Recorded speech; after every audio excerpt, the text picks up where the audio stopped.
Makinig mga ka-reels dahil sa mundo ni Mita, health is wealth. At ang kulay ng pagiging healthy ay green.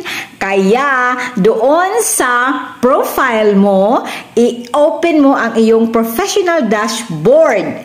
At kailangan yung name mo ay naka-check ng green.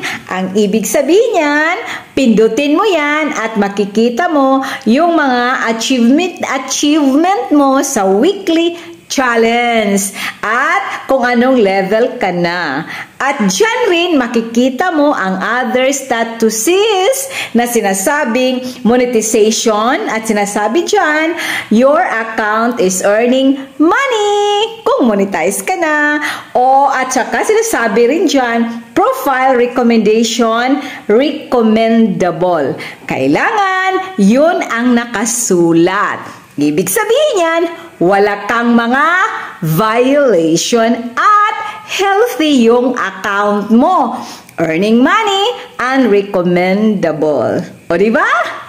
Iwasan ang yellow or pula. So, anong kulay ang healthy? Is check green. So, stay healthy sa iyong profile at stay healthy sa iyong body para masaya tayong nag-reels. Thank you for watching. Follow and share Quintes Fe.